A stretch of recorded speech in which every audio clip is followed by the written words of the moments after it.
कि स्वर्ग नरक के डर से आदमी सोचता है कि मैं नरक में उससे जाने से बच जाऊंगा, स्वर्ग में चला जाऊंगा। मैं तो ये कहता हूँ जितने भी कथावाचक हैं, तो मैं कसम तुम्हारे माँ बाप की है, तुम तो मुझे नरक में भेजो। मैं अपनी बात कर रहा हूँ, तुम मुझे नरक में भेजो। अगर 24 घंटे में नंगा करके मैं नरक के लोगों को स्वर्ग में नहीं घुसा तो मेरा नाम बंदे आनंद नहीं, उन्हें सड़क पर लाके खड़ा कर दूंगा कि तुम यहाँ कुटो, यहाँ करो। और जो लोग नरक में हैं ये स्वर्ग में जाके रहेंगे। तुम जैसे बदमाशों का काम जमीन पर रहने का है। जो लोग ये आरोप लगा रहे हैं कि हम लोग फोर्सफुली या लोगों को गुमराह करके धर्म परिवर्तन करा रहे हैं, पहली बात तो ये है कि धर्म परिवर्तन कभी होता नहीं है। धर्म परिवर्तन कोई ऐसी चीज़ नहीं है कि जेब में से लड्डू निकाल के उसकी जेब में रख दिया, उसकी निकाल के किसी और की जेब में रख दिया।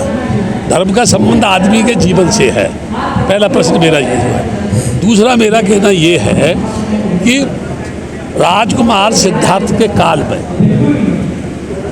उस समय पर संघ था। मैं बहुत आपको जो है एक तरीके से ऑथेंटिक एग्जाम्पल दे रहा हूँ। राजकुमार सिद्धार्थ के पीरियड में संघ था, महापंचायत थी। उस समय पर साक्य और कोलियों में झगड़ा होता था अनुमा नदी के पानी को लेकर के। तो राजकुमार सिद्धार्थ जब वयस्क हुआ तो उसने उसका विरोध किया और ये कहा कि पानी के लिए खून बहाना ये उचित नहीं है। आप 2 साक्य चुनो, 2 कोली चुनो और चारों मिलकर एक 5वां आदमी नियुक्त करो। जो वो फैसला करे वो मान्य होना चाहिए। तो लोगों ने उसकी बात का विरोध किया। उस समय उसका बाप राजा था, चाहता तो वो उसकी सजा को माफ़ करा सकता था, लेकिन राजा भी उस समय राजा नहीं था, वो महापंचायत का सदस्य था, यानी संघ था। संघ के निर्णय के विरुद्ध कोई राजा हो, चौकीदार हो, कोई भी जा नहीं सकता था। लिहाजा संघ का ये नियम था, अगर बात नहीं मानी तो उसकी संपत्ति जब्त कर लो या उसको देश निकाला दे दो या उसकी जो है उसके जीवन लीला को समाप्त करो। राजकुमार ने बोला संपत्ति को मेरी को मत लो, क्योंकि संपत्ति मेरी नहीं, मेरे बाप की संपत्ति है। देश निकाला, आप मुझे क्या देंगे, मैं खुद ही देश छोड़ के जा रहा हूँ, इसलिए मेरी हत्या करने की आवश्यकता नहीं है, मुझे सजाए मौत दें आप। वो चला गया और उसने अनुसंधान किया। क्या अनुसंधान किया? अनुसंधान करते करते उसने ये पाया कि मैं ही अपने आप में उलझ रहा हूँ और मैं ही अपने आप में सुलझ रहा हूँ। मैं आपको एक एग्जाम्पल दे रहा हूँ, जितने भी ये चैनल वाले हैं, आप कभी भी कोई मेरे सामने मुझे आकर के मान लो नमोबुद्धाय करता है, बहुत से बंदे खुश होते हैं, अरे मेरे को इतना लोग प्रणाम करते हैं, मैं बहुत महान हूँ। ये उस बंदे का सोचना जो है पागलपन है, क्योंकि वो उसकी महानता नहीं है। मेरा कर्म ही आदमी के जिस्म से प्रतिबिंबित होकर के टकरा कर के जब मेरे पर ही आकर के प्रतिबिंबित होता है तो मेरा कर्म ही मुझको झुक रहा है और मुझे ये लग रहा है कि वो आदमी मुझको झुक रहा है। जैसे मैं अगर भरी सभा के बीच में किसी लड़की को जाके चूम लूँ तो मुझे आप बताओ, लोग मेरी पूजा करेंगे कि मेरी ठुकाई करेंगे? बोलो, ठुकाई करेंगे नहीं करेंगे? ये बहुत बदमाश है, ये लड़की को चूम रहा है, उसको जाकर के जो है। यदि मेरा कर्म जो है पवित्र है, मन शुद्ध है, तो यहाँ समझने की चीज़ क्या है? दुनिया का सबसे बड़ा हसीन स्वरूप जो किसी भिक्षु के चरणों में गिर जाता है वो कितना महान है। जिस रूप को पाने के लिए आदमी लाखों रुपया खर्च करता है, ब्याह शादी करता है, जब एक रात की दुल्हन बन के आती है, जब वो सुहागरात बनाता है और ख्वाब देखता है, वो उसके पैरों में गिरा हुआ है, क्योंकि वो रूप के रूपांतर को जानता है। रूप और रुपया दोनों परिवर्तनशील हैं, गतिशील हैं, चलायमान हैं, ये हमेशा बदलते रहते हैं। इसलिए ज्ञानी पुरुष जो है न रूप के चक्कर में पड़ता है और न वो रुपये के चक्कर में पड़ता है, वो उससे अलग रहता है। तो जब ये रूप परिवर्तनशील है, जीवन के 2 किनारे है, जन्म लेना और मृत्यु को प्राप्त करना। आदमी पैदा होगा, उसके बाद मर जाएगा। जो भी आदमी किसी भी धर्म को मानने वाला है, जब उसे तकलीफ होगी, जब उसे परेशानी होगी, जब वो भूखों मरेगा, जब उसे न्याय नहीं मिलेगा, जब उस पर अन्याय होगा, जब उसकी ठुकाई होगी, जब उसे घुसने नहीं देंगे, जब उसे परेशान करेंगे, तो मुझे आप बताओ, जिस कमरे में कोई पिट रहा है, जिस कमरे में कोई घुट रहा है, जिसको रोटी नहीं मिल रही है, वो अपनी जान बचाने के लिए उस कमरे से भागेगा? कभी भागेगा? अपनी जान बचाने के लिए भागेगा, नहीं भागेगा? सर, कुछ कथावाचक हैं, वो लगातार बयान ये दे रहे हैं कि आप जो है लोगों को बहला फुसला कर वो ईश्वर के रास्ते से हटा रहे हैं, और जो है कि वो सभी नरक में जाएंगे, वो लोग, आप भी और वो लोग भी। मैं देखो, मुझे तो यानी दया आती है अच्छा कथावाचकों की, जी, क्योंकि वो हमसे कह रहे हैं कि ईश्वर से भटका रहे हैं, सही माने में तो वही भटका रहे हैं। जो भी नारियां बाज जाती हैं और तान लेकर के नाचने लगती हैं, यानी जो योगी है, कथावाचक है, वो अपने उंगलियों के ऊपर उनको नचा रहे हैं। किनको? उन महिलाओं को नचा रहे हैं। और वो क्या कह रहे हैं? ईश्वर की भावना में नाच रही हैं वो। तो मैं लोगों से ये जानना चाहता हूँ, कोई दुनिया का योगी अगर गोपिकाओं के वस्त्रों को लेकर के पेड़ पर चढ़ जाए और कहे कि इस पानी के अंदर देवता का वास है, मैं ये कहूँगा जितने भी कथावाचक हैं उनमें से मुझे एक भी बता दे, यानी देवकी नंदन ही मुझे बता दे, क्या कभी उसकी कृष्ण कन्हैया से मुलाकात हुई? क्या कभी कृष्ण कन्हैया उनके पास आए? क्या वो राधा से कह गए थे कि मैं अभी आ रहा हूँ? बरसाने जाते समय बोल के मैं अभी आता हूँ। वो राधा आज भी बैठी वृंदावन में, उसकी तलाश में बैठी हुई है, और वो कन्हैया आज तक नहीं आया। मैं ये जानना चाहता हूँ क्या है, एक एग्जाम्पल देना चाहता हूँ। शेष गणेश महेश जाहु निरंतर गामे, ताय अनाद अनंत अखंड अछेद अभेद सुभेद बतामे, नारद से मुन प्यास रहे पचहारे तउप निपार न पामे, और ताय अहीर की छोहरिया चचिया पर छाछ पर नाच नचावे।